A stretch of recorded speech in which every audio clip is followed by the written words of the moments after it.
Hello, good evening and welcome to News 360. It's coming to you live from the news hub here at Adesawe Kanda. I am Portia Gabo. And I am Martin Asiedu Date. These are the headlines for the next 1 hour. News 360 headlines is brought to you by Flamingo Paint, Pepsodent Charcoal and Pepsodent Herbal, EcoBank, Nero Prime Water. Tonight, government releases 855 million cedis to pay cocoa farmers as majority backs sweeping reforms to revive COCOBOD as majority says cocoa farmers must direct their anger at the NPP. And also coming up tonight, military high command visits injured victims of Burkina Faso attack, urging traders and residents in border communities to remain vigilant.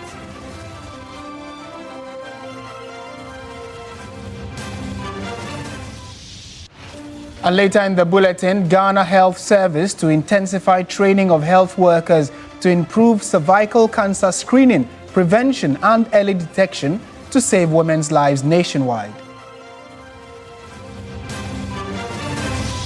Later in business news, downstream petroleum sector faces shutdown as OMCs and bulk distributors demand immediate reversal of LPG funds allegedly diverted to the Ghana Cylinder Manufacturing Company. On the international front, Andrew Mountbatten Windsor, brother of King Charles, arrested on suspicion of misconduct in public office.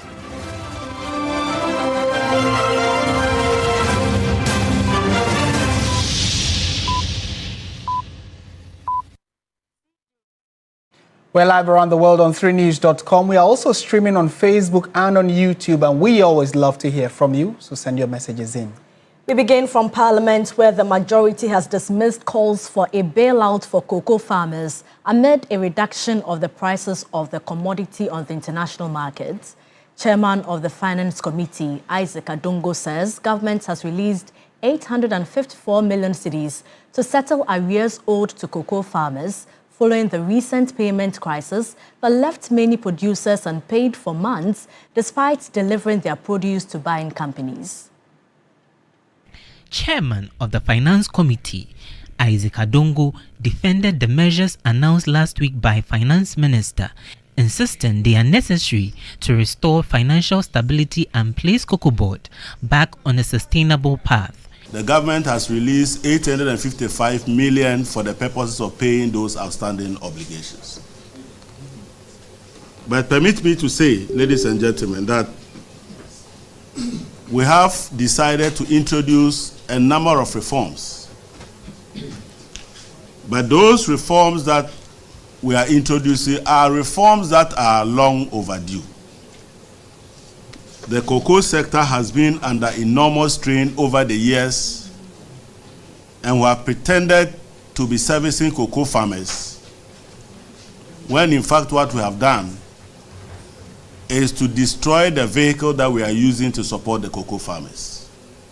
He says the previous administration cannot shift blame onto the current government. Loans alone was about 17.8 billion by the beginning of 2025. And if you add this to other obligations, you will soon come to realize that at this point, COCOBOD was bleeding with an exposure of over 60 billion Ghana cedis. And because we have kept quiet, somehow they think that these illogical arguments that they are advancing is what will save the people of Ghana. We are resetting the cocoa sector. The majority maintains cocoa farmers are ultimately better off under the new measures, yet they are also calling for lashes against officials of the SWL government. When COCOBOD had 286,000 bales of jute sacks sitting at the port, they only went and cleared 91,000 of them and left the rest at the port. Meanwhile, they also had 75,000 bales of jute sacks. So add that to what is in the port. They had enough to last them another 3-4 years. But just a few days before they left office, they went and contracted and paid 48 million to bring in 80,000 bales of jute sacks. These are reckless people. It is the conduct of these people that denied the government of Ghana the resources to properly take care of you at this point in time.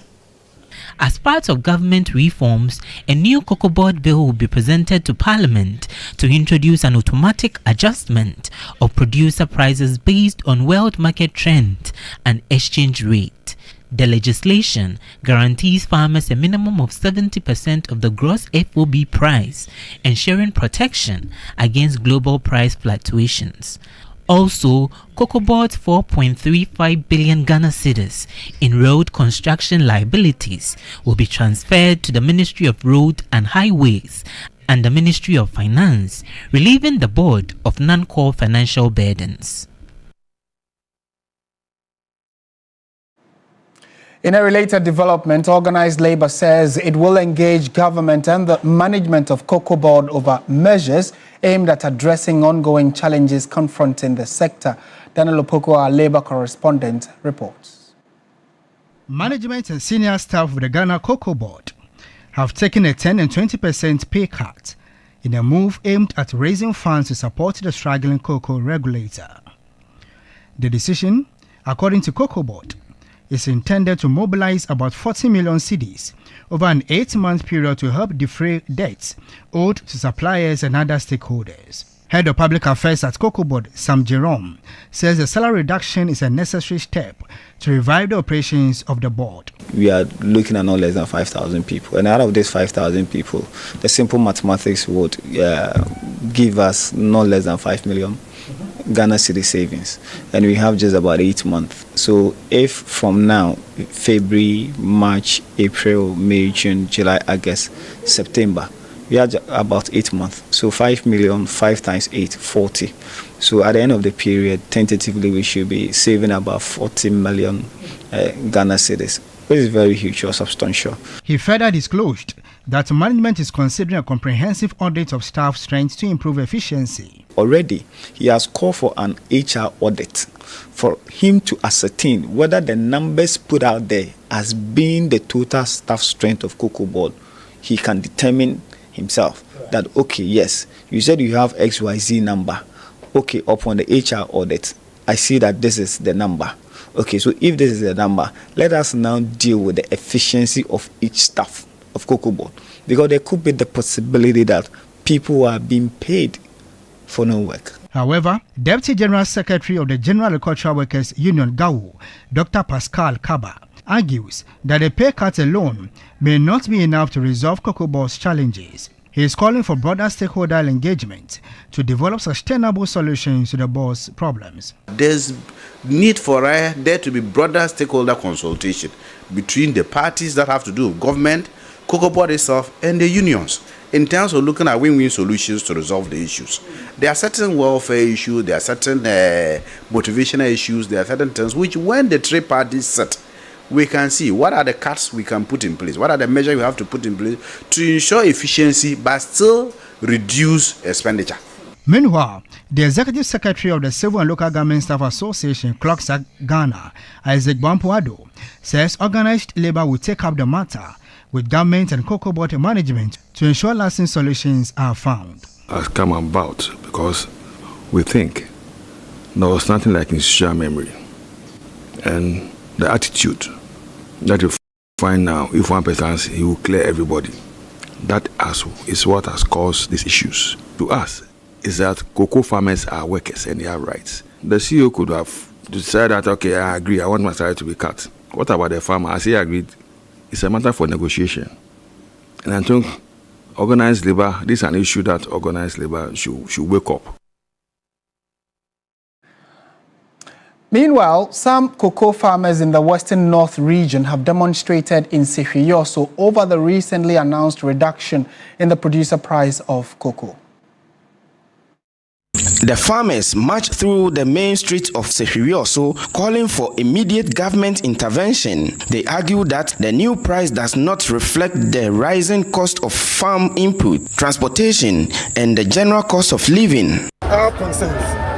Reduction in cocoa price. The downward adjustment of cocoa price has severely affected our livelihoods. The cost of farming inputs, labor, transportation, and agrochemicals continues to rise. Yet the price paid to farmers has been reduced. The general cost of living in Ghana continues to increase. The demonstrators says cocoa farming, which once provided a decent livelihood, is gradually becoming unprofitable. They warn that if the situation is not addressed urgently, many farmers may abandon their farms.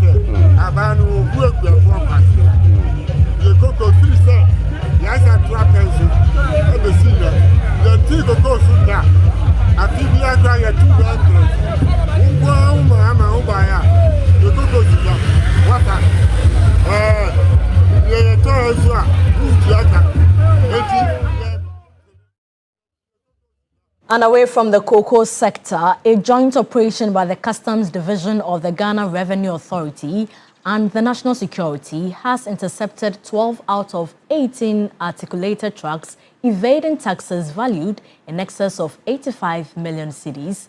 These trucks were declared as transit goods from Akanu destined for Niger through Kulungugu, yet were moving without the required customs human escorts, a major breach of transit procedures. A report by George Queenan. The major enforcement operation was carried out between 10 p.m. on Wednesday, February 18 and 5 a.m. Thursday morning along the Dowenya-Tema Road. The intercepted trucks were loaded with 44,055 packages of edible cooking oil, tomato paste and spaghetti. Trackers on the trucks were disabled. These are the trackers that are fixed on these vehicles to ensure that their movement or the specific routes they are supposed to take are monitored. And so if there's any detour or any illegal movement, that can be monitored. The GRA says it will continue to safeguard the integrity of the transit regime and also block all revenue leakages. An initial assessment revealed that it was worth about 2.6 million cedis in taxes. However, a reassessment put the actual value due to the state in excess of 85 million cedis, a huge revenue leakage that the Deputy Finance Minister, Thomas Janko Ampim, finds troubling. We have seen deliberate attempt to steal from the state. The leakage through our customs operations is so much that we are taking serious exception to this. And so we are going to continue with this collaboration between the national security and customs officials to make sure that we nip this in the bud. He further directed GRA to launch an investigation and report with results within a week. We are told that 2 customs officials were expected to accompany, to escort these goods that were purported to go all the way to Niger. Unfortunately, they were not. We will want to find out why. Commissioner General of the Ghana Revenue Authority, Anthony Kwesi Sapon, explained that the law of confiscation will be applied and proceeds placed into state funds. Confiscation will mean that we will take the full value of the goods, the realization of it, and place it into state funds. And that will ensure that we are taking away the capital of the people who are involved as a warning to all those who plan to do such activities. So again, we'll plead and we'll ask businesses to conduct themselves in a manner that follows the law. GRA further assured that updates will be provided as investigations progress. In other news this evening, following the death of a 29-year-old man after being denied emergency care at 3 major hospitals due to the no-bed syndrome, the Director General of the Ghana Health Service, Dr. Samuel Kaba Akoria, has directed all health facilities to administer first aid before referring patients to other facilities. With this not being the first incident and amid public backlash, the Health Minister has set up a committee to investigate the matter. There's more in this report. On February 18, a directive signed by Director General Dr. Samuel Kaba Akoria ordered all regional health directors to immediately tighten security and patient care systems nationwide. The move follows the alleged abduction of a newborn at the Mamprobi facility in Accra. A 33-year-old suspect, Latifa Salifu, has since been arrested and is currently in police custody awaiting prosecution. The incident has shaken the public. And here are the key measures announced by the Ghana Health Service. Immediate reinforcement of comprehensive security measures across all facilities.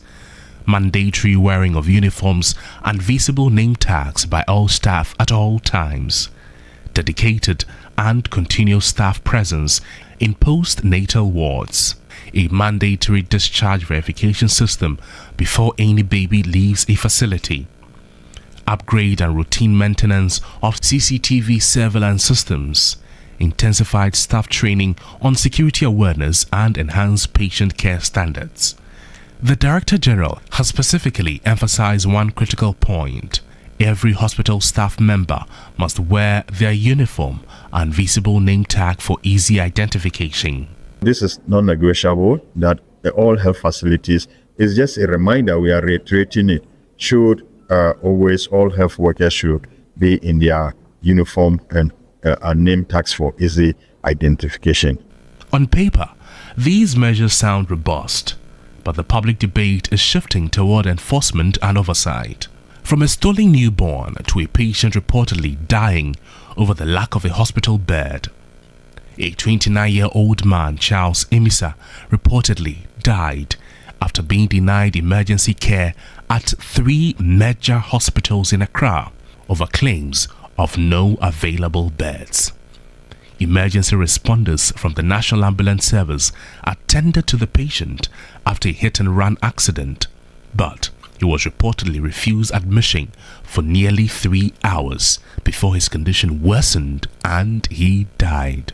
The Minister of Health, Parliamentary, has established and will chair a committee to investigate the exact circumstances of the case.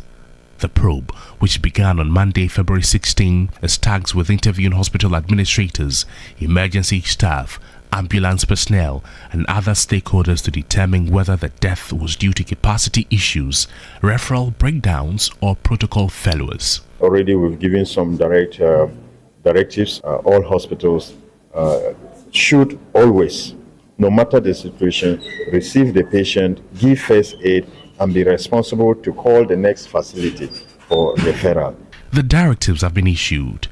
The committee has been formed. But beyond the paperwork and press statements, Ghanaians will be watching for one thing, a real change. Because in healthcare, every lapse carries a human cost. The Ghana Tertiary Education Commission, in collaboration with the Ashanti Regional Police Command, has shut down the Royal Nursing College in Kumasi for regulatory breaches. 2 staff members are now behind bars.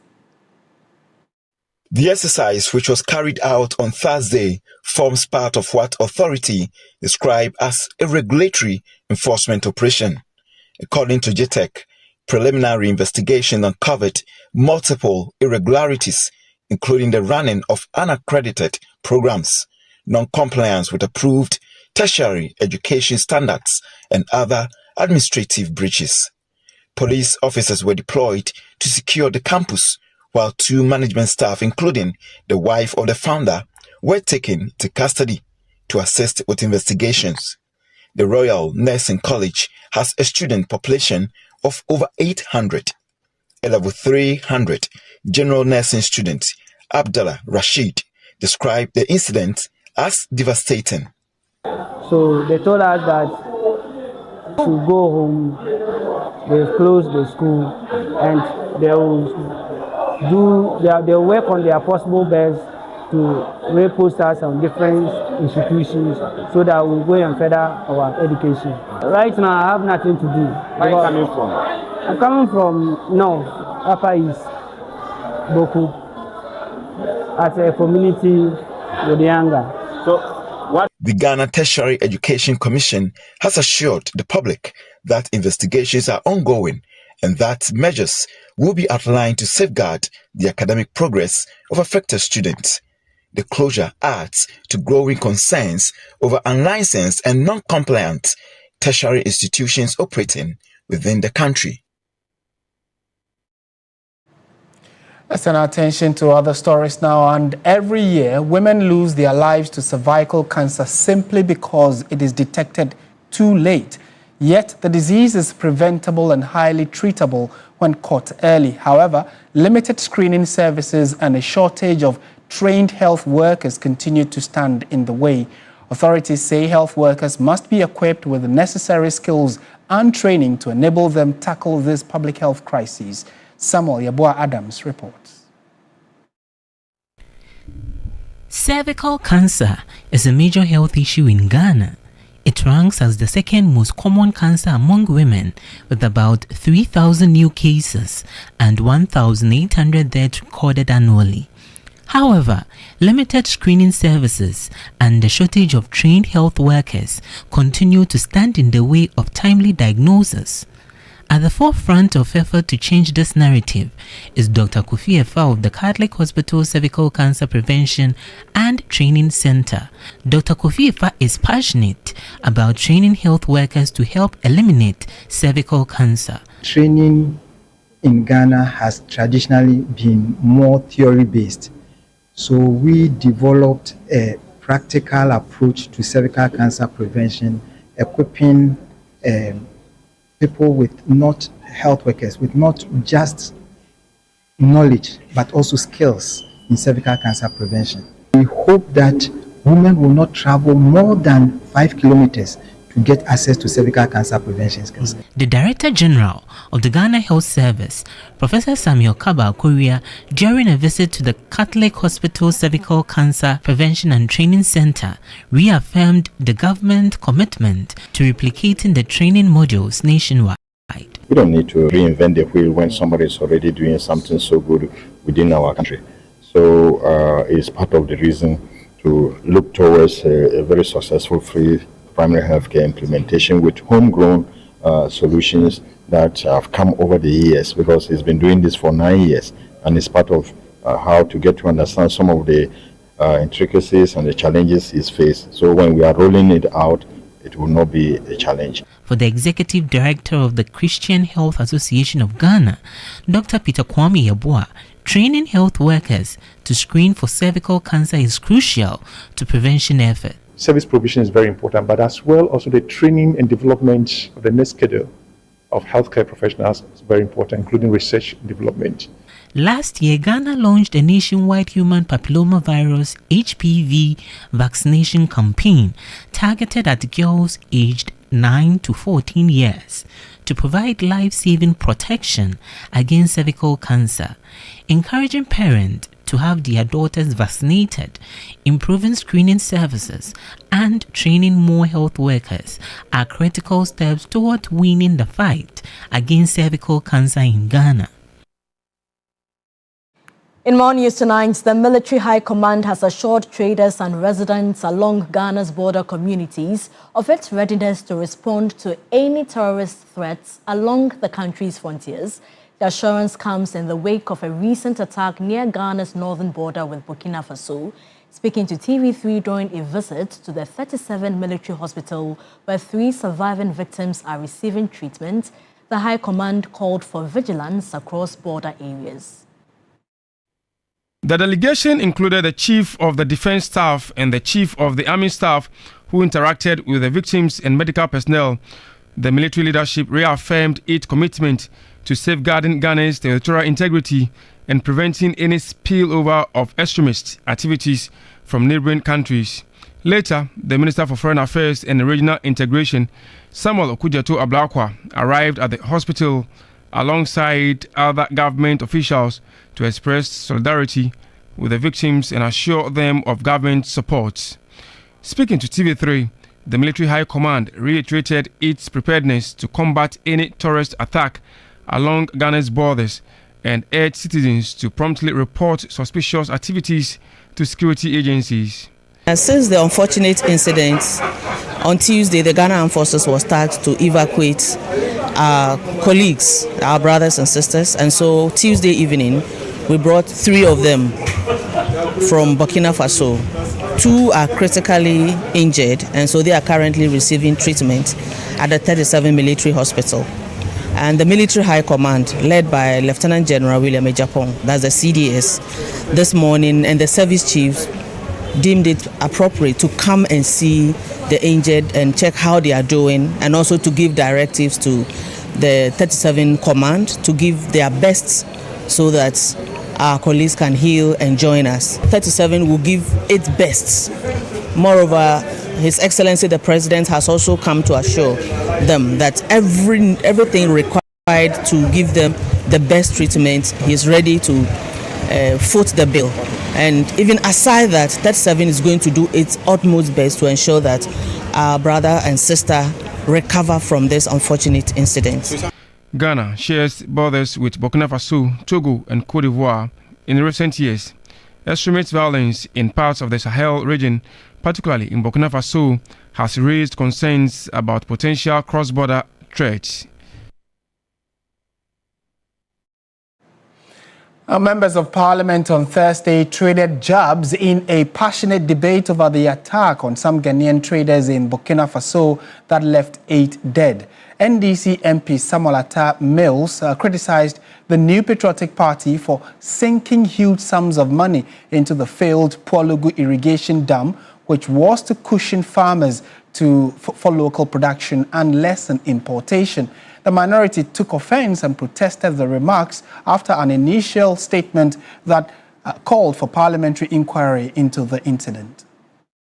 The minority demands the following: an immediate parliamentary inquiry into the circumstance surrounding this tragedy, including whether prior intelligence warning existed and what steps, if any, were taken to protect Ghanaian traders operating in high-risk zones.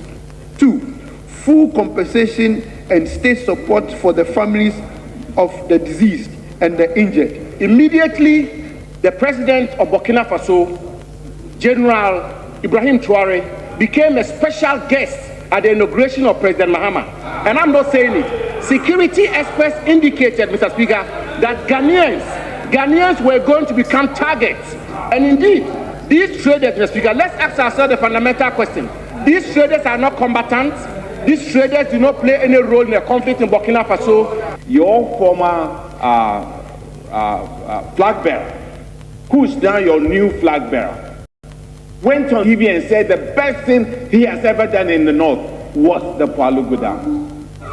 This Pualugu Dam was supposed to help us irrigate the land.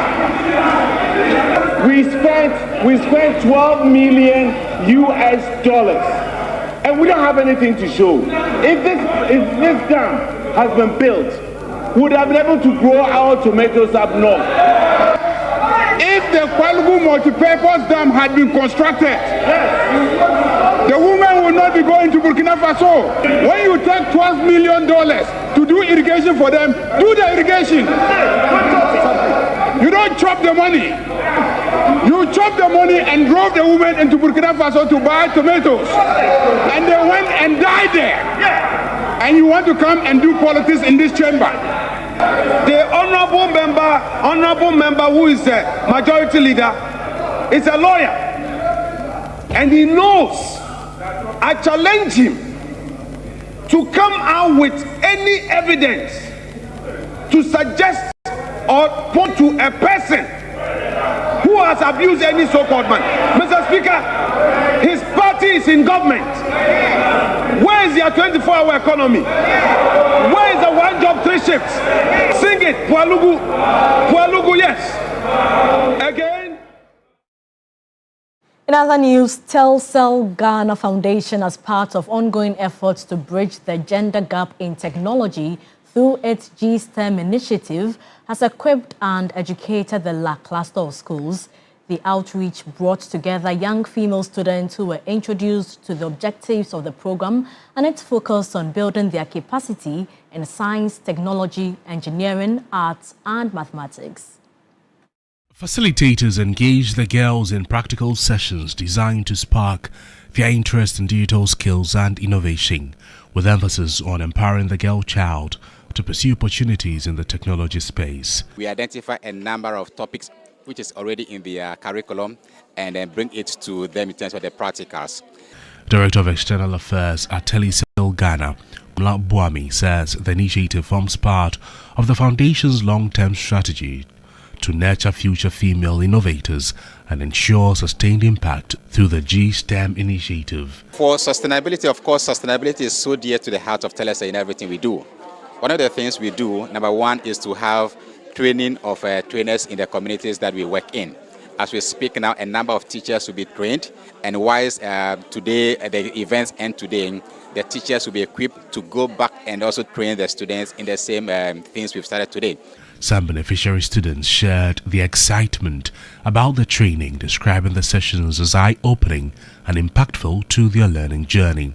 We thank the Telecel Foundation and the World Gold people, and we want all of you to take part in it because it is very interesting work for all of you. It is motivating me and other students to also go on and build up their courage and also learn new things.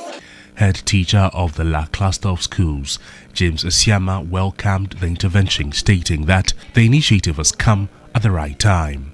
With this Telecel Foundation coming in to help us, we'll go a whole way to help us so that their interest in those areas will be improved. The Telecel Ghana Foundation says it remains committed to expanding the Grow Girls in STEM initiative to benefit more young girls across the country.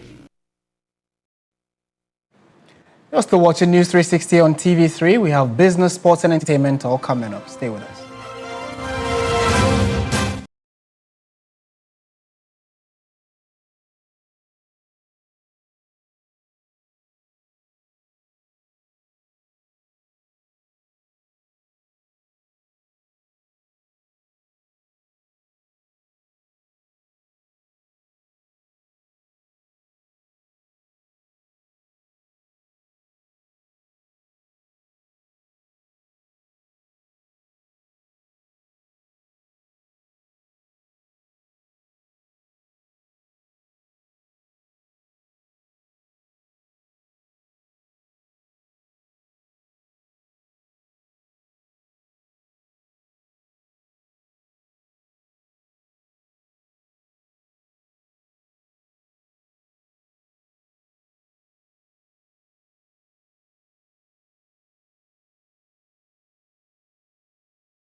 Good evening. It's time now for some business news on News360. I'm Menu Aful.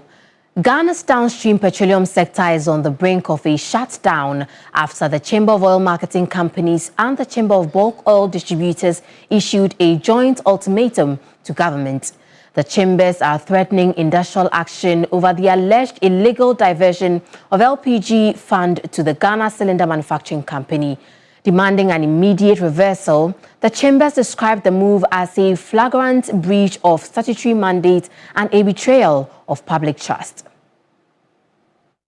At the heart of the dispute are legislative instruments LI 2262 and LI 2481, which established the LPG fund with strict, legally binding goals. The joint statement warned that this misappropriation could lead to a delay in withdrawing lethal cylinders from circulation. Private investors who committed billions to CRM infrastructure now face potential collapse as the financial foundation of the policies eroded. The statement from Chamber of Oil Marketing Companies COMAC and the Chamber of Bulk Oil Distributors COCOBOD warns of higher prices and reduced supply as the downstream value chain is destabilized. It's against the SOP of the fund usage. The SOP today is not pre-financing any preferred manufacturing company. The choice of the manufacturing company is wrong. The MPA is there to regulate everybody that operates within the oil and gas industry as far as downstream is concerned. It's not to support government projects or government business. And also, it goes beyond what has been done. There is a fund management committee which was bypassed for MPA board to agree to send this money to Ghana Cylinder Manufacturing Company. Chief Executive Officer of COMAC, Dr. Riverson Opon, demanded immediate cessation of all disbursements from the LPG fund to Ghana Cylinder Manufacturing Company. He noted anything apart from their demand will see players in the downstream petroleum sector, particularly those in the LPG space, embarking on a strike from Monday. We want the Ministry of Energy to redirect MPA to recollect the fund that's made from the gas fund to Ghana Cylinder Manufacturing Plant or company. So we wrote to the Energy Ministry copying MPA to pause that payment, and we're hoping that it will be adhered to. Only for us to hear that the payment has been made, and that's also disrespectful, especially when the purpose for which this fund was set is not in regards to what has been done. And we believe that the Energy Ministry knows better, the MPA knows better. We are calling for retreat of the money, else I believe what we will do to make this done. Away from that, Ghana has begun 2026 maintaining its position as the fourth highest borrower from the International Monetary Fund in Africa, even as new figures show a decline in the country's overall public debt. Ghana's exposure to the International Monetary Fund stood at special drawing rights SDR 1.96 billion in February 2026, higher than the SDR 2.85 billion as of December 22, 2025, equivalent to $2.84 billion. The figure reflects a reduction in the country's outstanding obligations to the Bretton Woods institution, largely due to ongoing debt repayment. Despite the reduction, Ghana still ranks fourth in Africa among countries with the highest IMF debt. Egypt leads the continent with $5.88 billion owed to the fund. Cote d'Ivoire follows with $3.62 billion, Kenya with $2.93 billion, while Angola ranks fifth at $2.49 billion. Meanwhile, Ghana's overall public debt stock recorded a notable drop between September and November 2025. The country's debt fell by 40 billion cedis to 444.6 billion cedis, representing about 45% of gross domestic product. In dollar terms, the total stood at $57.2 billion in November 2025, lowering than October's $57.8 billion, but slightly higher than September's $55.1 billion. Data from the Bank of Ghana shows public debt at 630.2 billion cedis as of October 2026. Fiscal discipline and prudent debt management will be key to maintaining the downward trend. We'll take your attention now to EcoBank Ghana as it has closed its 5-star enjoyment 3-month nationwide sales promotion with a grand finale held at the Kumasi Kijitia market. Now, the promotion, which started in November last year, saw many customers of EcoBank Ghana being rewarded. During the final draw in Kumasi, over 4,000 customers were rewarded with a total cash prize of 630,000 Ghana cedis and other gift items. Over 300,000 Ghana cedis was disbursed as cash rewards, while more than 200,000 Ghana cedis was issued in shopping vouchers, insurance cover, fuel coupons and mobile airtime. 1.5 million Ghana cedis has been given out to 1,000 customers across the country. According to EcoBank Ghana, the promotion recorded strong participation throughout its duration. The draw was conducted under the supervision of the National Lottery Authority, ensuring transparency and fairness in the selection of winners. Head of Marketing and Brands at EcoBank, Regina Ufori, said the promotion reaffirms EcoBank's commitment to deepening financial inclusion and strengthening the savings culture among its customers. Commitment to our customers really is to give them the best, deliver convenience, but also assure them, give them banking that they can trust and they can rely on. We are committed to ensuring that their service with us is improved, and our commitment is to ensure that we give them innovative products and services that support their needs and lifestyle as they grow. She also reminded customers to remain vigilant against the activities of scammers and fraudsters within the system. They are using all these kinds of means to actually ensure that people actually become victims of their imagination and really fraud them. And so we are hoping that our customers will please pay attention. Remember, we will never call you. And I always say, when in doubt, please call 080003225. Let's now look at how the cedi is faring against other trading currencies and how some of our key commodities are faring on the global market.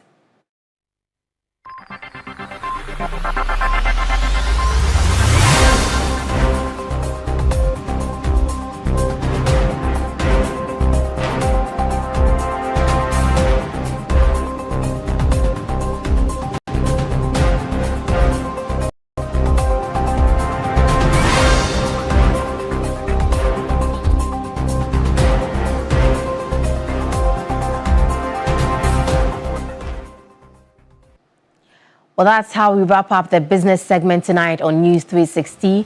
I am Menu Afo. We have more news updates for you, so stay with us.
To commit. I respectfully call on members of this House, ministers of state, and the executive to support this fund in tangible ways. Government has delivered the framework. We must now collectively strengthen it. I am confident that His Excellency the President, who made this reform possible, will continue to champion this fund as its foremost advocate. Kofi Idi Adams is the Minister for Sports and Recreation. Let's do some national team news where Black Stars goalkeepers trainer, that is Fatal Dauda, as he praised on Ghana International Benjamin Asare, highlighting his focus, humility and willingness to learn as key traits behind his steady rise. Dauda, who previously gathered the post for Ghana during his playing days, revealed that he maintains close communication with Asare, offering guidance and technical feedback to help sharpen his development at both club and national team levels. Been in that position before, so because he's in the team as a Black Stars player, and that's my department, so anytime they play the game, I get in touch with him, with his goalkeeper coach. We share ideas, we give feedbacks for the way how he can improve as a goalkeeper and as individual. So I keep advising him to stay focused because the technical team saw you playing the Premier League, the local league, and then you were selected. So you need to stay focused and then keep doing what you know to do best. So I think he's doing well for himself and for his club, being a captain, a leader, and then a commander. You know, it's not easy. For that position, definitely, you know, you need to be criticized if things are not going well. That's how it should be. But for now, I think he's staying focused because he's someone who will listen.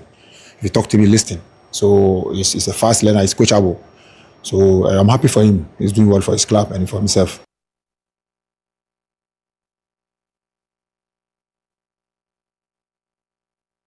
Fatal Dauda is the goalkeeper trainer for the Black Stars of Ghana. Still on the Black Stars, GFA President Ketu Kreko says he is concerned about the growing injuries to Black Stars players ahead of the 2026 FIFA World Cup. Monaco defender Mohamed Salisu was recently ruled out of the 2026 World Cup with Toulouse midfielder Francis Abu working his way from a horrific injury. And everybody is concerned about the number of players in the medical room as we speak now, but I'm very positive. I'm a very positive person.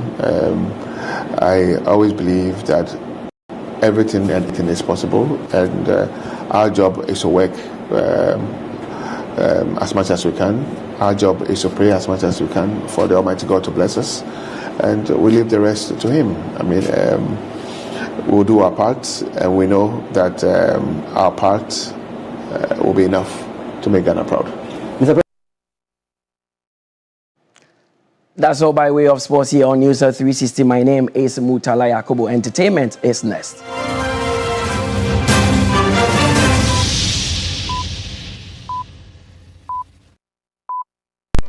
In my line of work, a confident smile is everything. Kale Charcoal Toothpaste keeps me on top of my game and ensures my smile is always radiant and bright.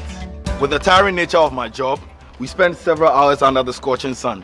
To keep our teeth white and our breath fresh all the time, we use none other than Kale Charcoal Toothpaste. Kale Charcoal Toothpaste. You're on a Kessie and in a kit one.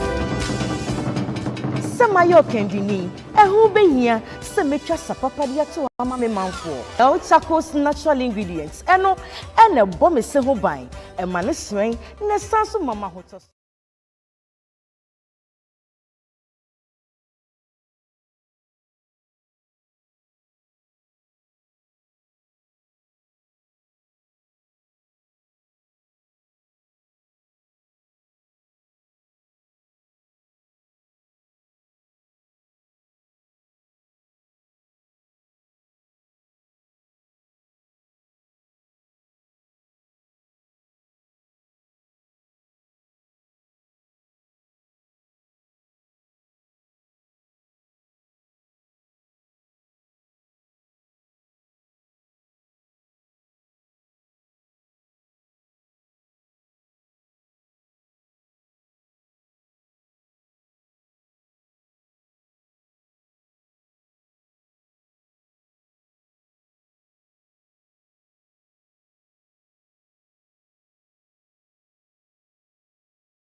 Styled. And Napa Foods. Heaven Black Insecticide Spray and Coil. Powered by 3 Entertainment.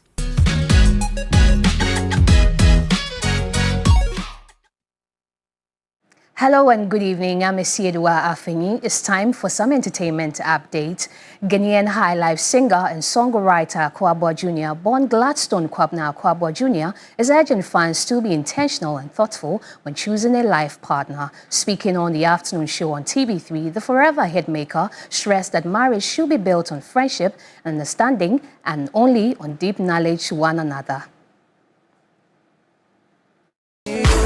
Forget about them. Nobody could feel love you like I do.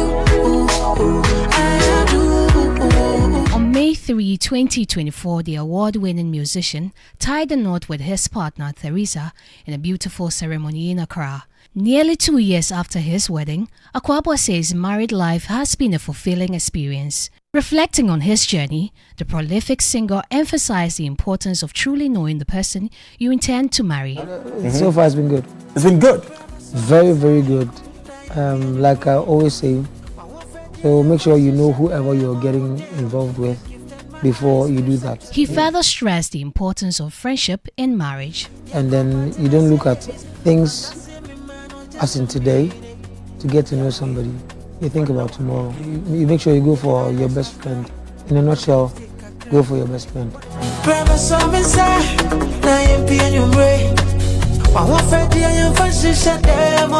COCOBOD noted that if given the opportunity, he will choose his wife over and over again. When asked whether marriage has transformed his music career, the singer was clear that it has not changed his artistic direction. I don't think it has changed it or it's going to. It depends on what I want to put out. If I want to do a love song which I want to vibe with it, I'll do that. If I want to do a broken heart song and then I feel it needs that calm tone, like that's exactly what I'm going to do.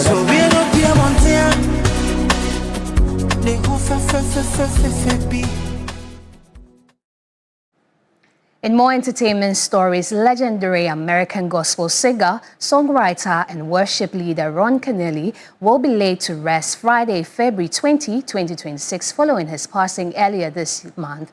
Dr. Kennedy, who died on Friday, 3rd, 2026, at the age of 81, rose to global prominence with worship classics such as Jesus is Alive, Sing Out, and My God is Able. A celebration of service in honor of Dr. Kennedy is scheduled for Judah Church, also known as Jubilee Church, in Orlando, Florida, on Friday, starting 11 a.m. local time. That's it for entertainment. I'm Esiedua Afeni.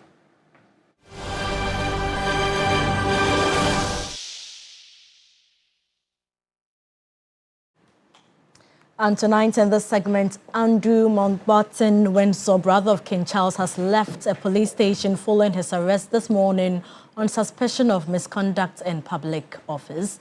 The King's brother was arrested at 8 GMT on Thursday morning at Sandringham Estate in Norfolk. Earlier, the King, who was not told of the arrest in advance, released a statement saying the law must take its course.